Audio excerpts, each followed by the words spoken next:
was a better option. After speaking with Mr. Vidalis and with your approval, we would like to order these new uniforms using next year's budget. Fruhoff will make sure that delivery will be made after July 1st. Also, they have assured me that they will be in production with just a statement of intent to use next year's budget. Thank you. Any questions? How old are the current uniforms? Current uniforms, this is the 10th season. Wow. Yes, sir. And will the July 1st, or you said July 1st delivery, will that meet whatever events that you have? Yes, sir. Okay. Our events don't start until usually about the second, third week of August. We actually like this design. I don't know if you noticed, but of course we have the L. But when they go to attention, you see a V. We were clever. We didn't realize it either.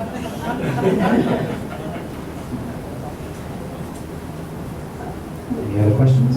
What was the total? It cost? was $80,915.10. Okay, and so we don't have to put any money down or anything? No money down. They said if we do it in next year's budget line, all they need is a statement of intent saying that we will do a PO on X date, it could be July 15th, and then they'll guarantee a delivery that's after that, obviously, but that will meet next year's budget line. Okay, And your 175 uniforms is sufficient for your Yes, team? we're currently at about 123, and so the company, actually both companies told me that 175 would be good for growth. good. I was just sitting here trying to figure out the difference in the picture. The hat, I noticed. Yeah, the hats is the biggest difference that you notice. The other one is the gradient lines that you see coming across the chest. Oh, yeah. Some of the other things are the quality of the lame that you see. Some of them, one of them is a little bit harsher. It's going to actually hold up a little bit better. And then a lot of it is just the design aspect, the way they stitch, the materials that are used, the way they do their buttons. That's really the big difference here.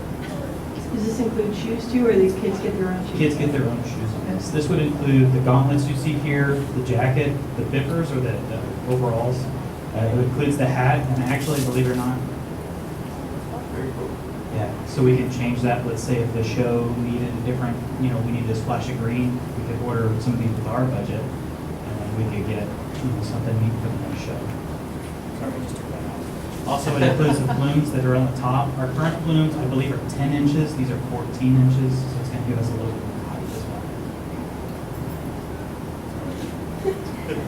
well. Awesome. Well, thank you. Thank you. Thank you, ladies. I move to approve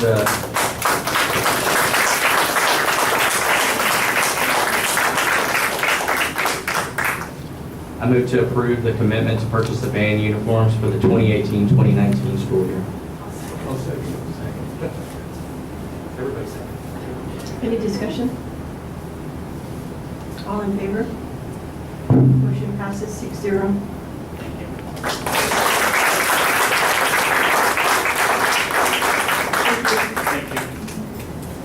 Next item, consider and take possible action on intermediate PTO basketball court cover donation.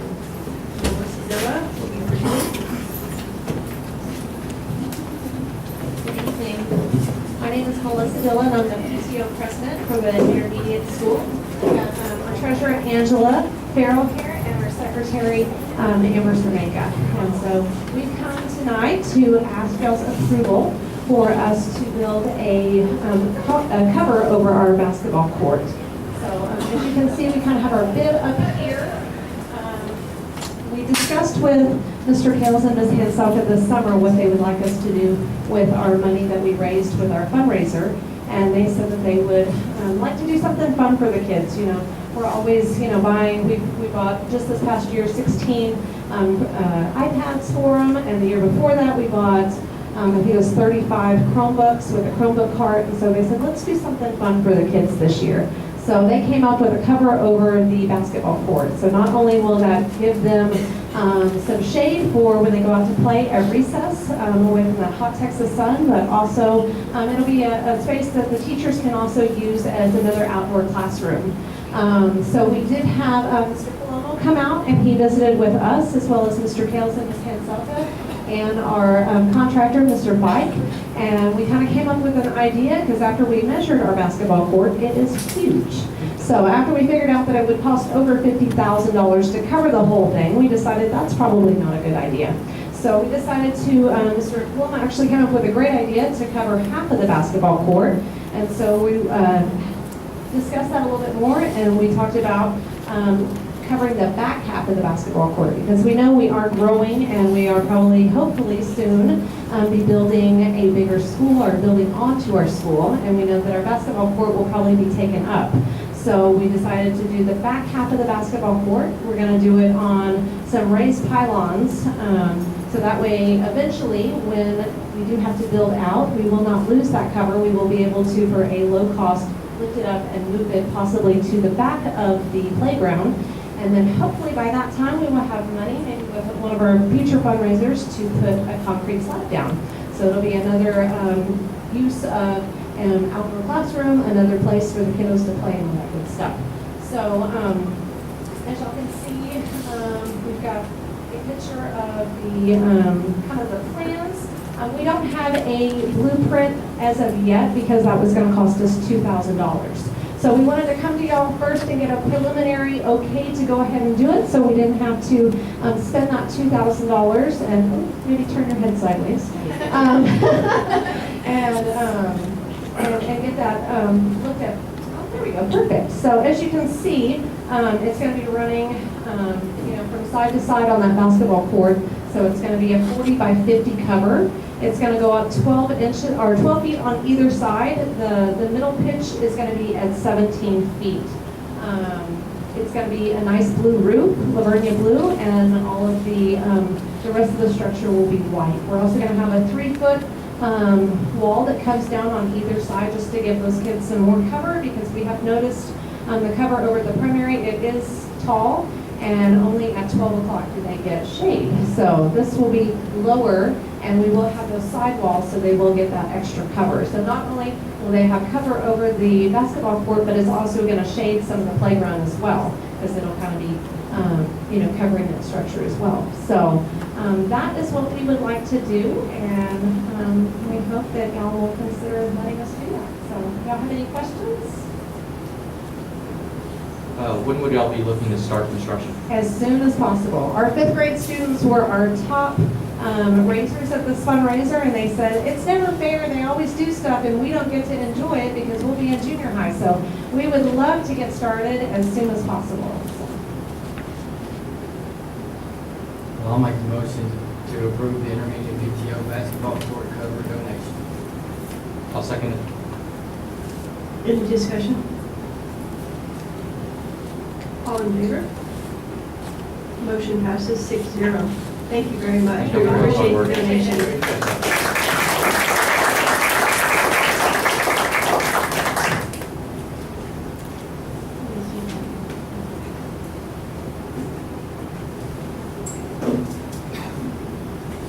The next item is consider and take possible action on the approval of district contribution to employee graduate program prisoner Ms. Burns.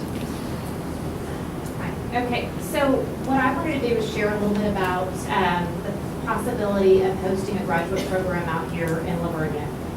Last spring, one of the director meetings that I attended was at Texas A&M San Antonio, University of San Antonio.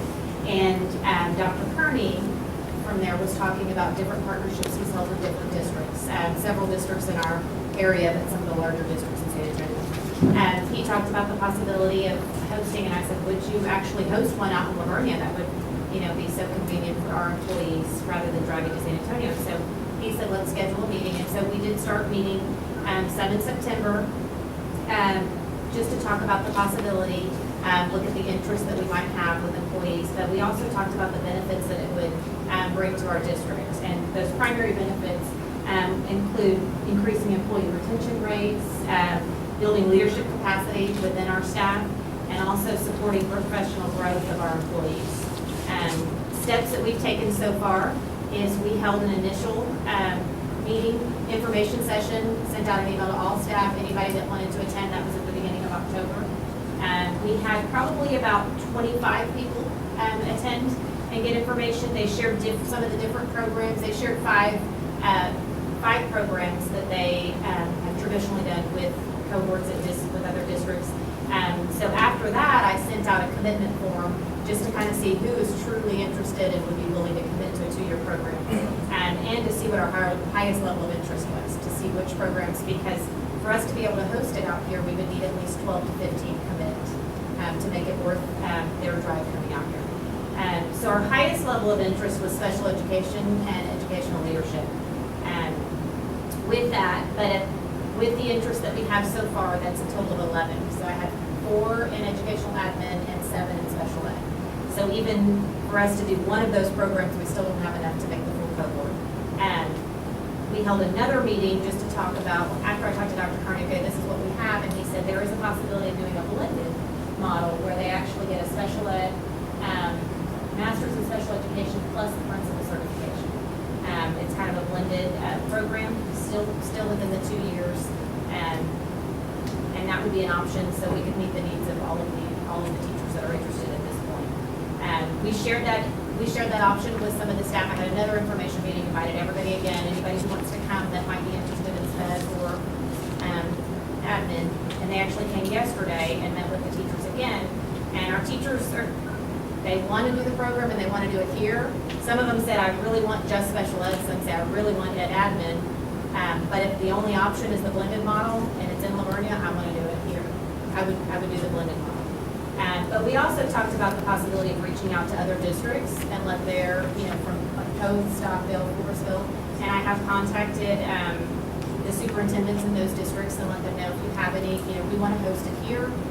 But if you have any teachers, maybe 1 or 2 teachers, that may be interested to be able to come to classes here. I haven't had a large response from them yet, and that was about 2 weeks ago when I sent the emails to superintendents.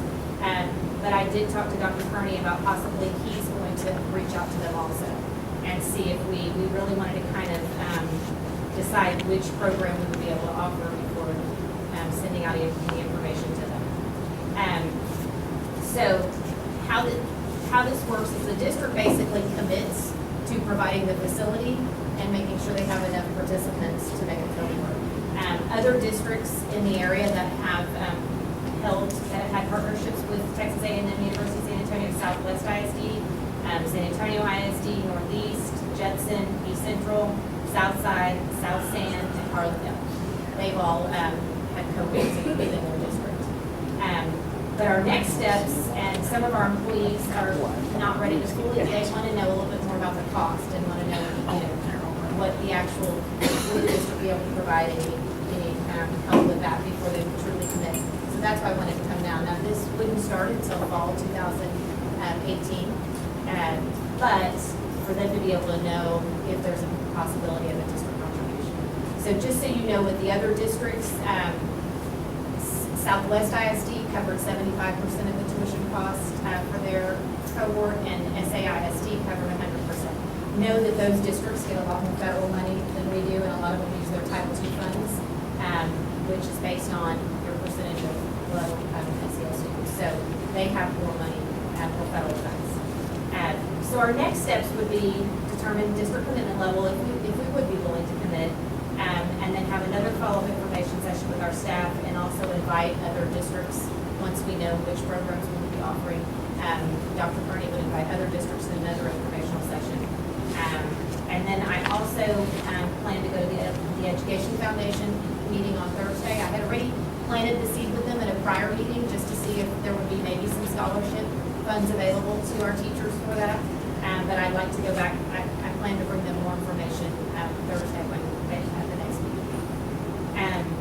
And then before we would actually agree and commit with Texas A&M for this partnership, we would bring a memorandum of understanding that the board would have to sign. So what I've brought here is three different proposals of possibilities of what we could contribute to our employees' graduate program. If you notice, if they do the single master's degree, just in special education or just in educational administration, the approximate cost is $12,000. If they do the blended model, it's $16,000 because it's 1 course work.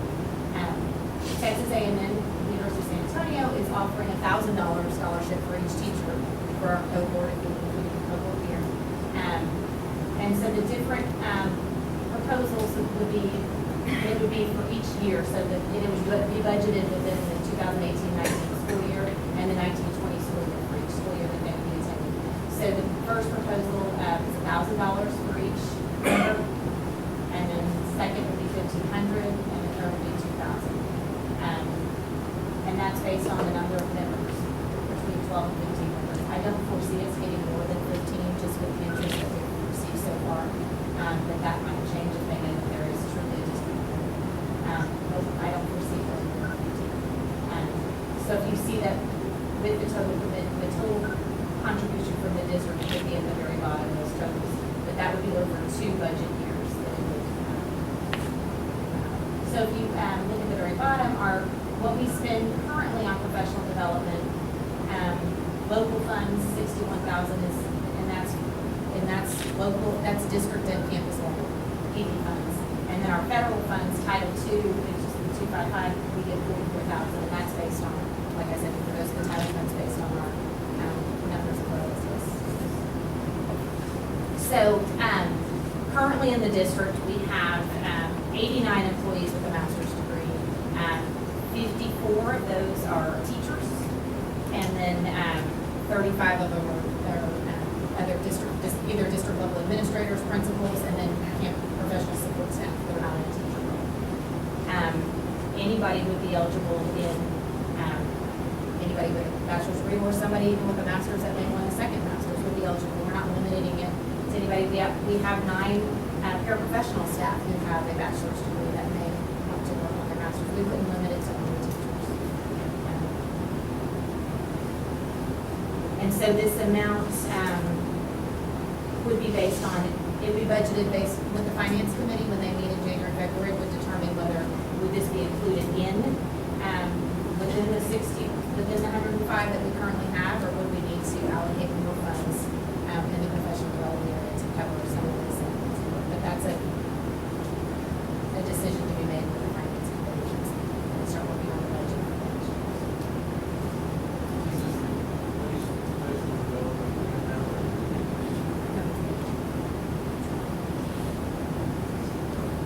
And just so, like, right now, we have about 24.5% of our teachers have their master's degree, and the state average is 23.6%.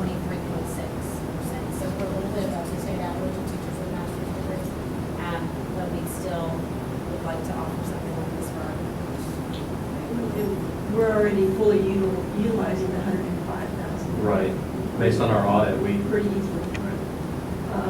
What is the stipend for the masters? Is it 15? It ranges from anywhere from 1,500 all the way to 2,300. still on the masters. So And what their grandfathered in and actually. when we changed, prior to, was that 2 years ago? We had 2 separate scales. We had a bachelor's degree teacher scale and a master's degree. And when we started looking at it, we noticed that the discrepancy between, like, say, step 10, a teacher on the bachelor's degree, step 10, and a teacher on the master's degree, it might have been $1,000 difference. And in different areas, it was 1,900, the difference. And so there was not a clear number, but we grandfathered those in who were already on that scale. They were grandfathered in with that level stipend. But from here on out, we have one scale, and it's $1,500 for anybody that's hired after. So are there 3 different master's options that we were looking at? There would be special education. Yes, they could get just a master's in special education, just a master's in educational administration, or they could get the blended model where they have a master's instead of this. And they would need at least 12 confirmed to start one of those programs? Yes. So 36 overall if we wanted to do them, if we wanted to have the option for all 3. Well, what we were looking at was if we could get employees from other districts with our current teachers, that they would help us make the 12 and 15 in that group. I don't foresee in all of the meetings and the commitments and the emails that I've received, like I said, I have 11 right now that have said that they were committed. I don't foresee us filling up all 3 cohorts, but I would see it coming with other staff from other districts. And then, do you know how the program's structured? Will it? So say the second year that this is going on and we have new teachers that are interested in joining the program, will they be able to step in, or is it building off of each other from year one to year two? You would be committed with that cohort and follow the sequence of courses with that cohort. And the other piece that I think I kind of skipped over was the retention piece. So other districts that give district funds for that, they have the employees sign a commitment form. And what we would be proposing, and of course we have our attorneys help us look at that, is after they complete the 2-year program, they would commit to 3 years after that. So basically, they're committing to staying with the district for 5 years. Now, if for some reason they leave and they get a job opportunity, then they would just pay those funds back to the district. And other districts have that. Do we have anybody currently employed by the district that's gone through Texas A&M University San Antonio's program? Not anyone specific that I know of. But I have talked with the curriculum director at East Central, who they did an early childhood program, and they've done it at leadership. They're already starting their second cohort, and they've been very pleased with the program.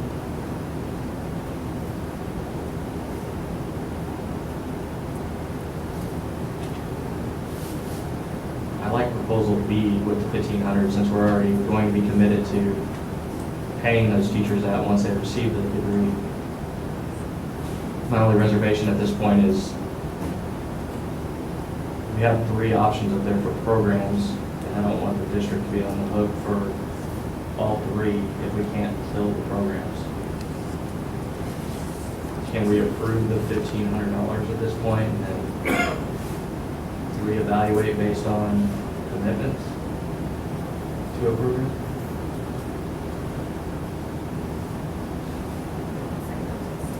We want to wait and do that after we find out, how many are super good at you do it and have the MOU.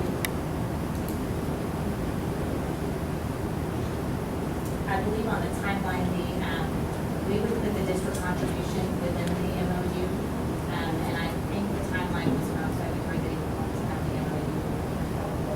I just wanted to be able to give the teachers, because some of them, the financial piece is going to be a determining factor in their decision. So I wanted to be able to give them, I didn't want to go and promise them something that I didn't feel would be approved. So if we just approve the monetary amount.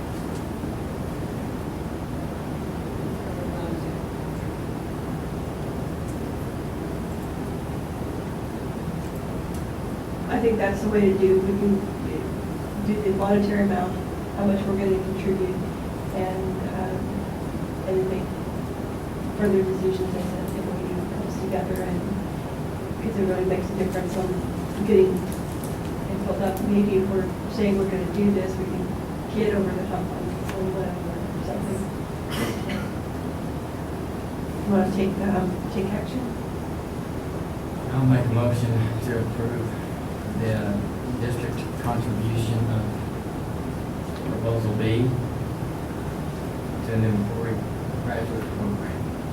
I'll second it. Any discussion? All in favor?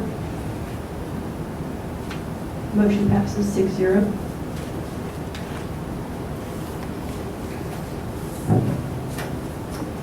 All right, we have nothing to discuss in closed session tonight, so we'll go back into announcements.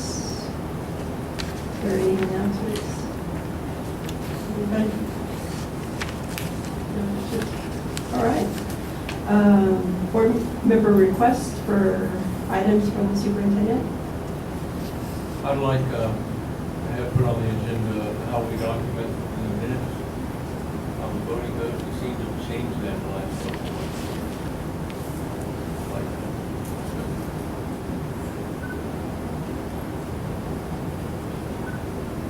Okay, we'll put that on the agenda for the December 4th meeting.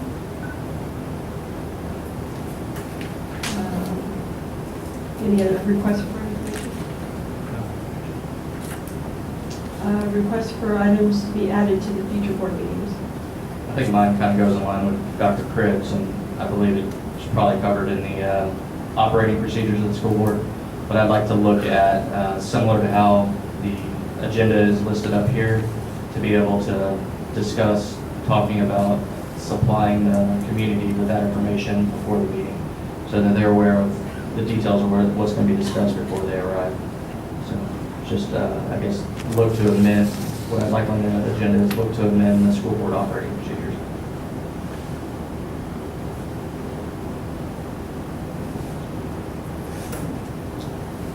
Anything else? Anybody have anything else? All right, it's 7:32, the meeting is adjourned.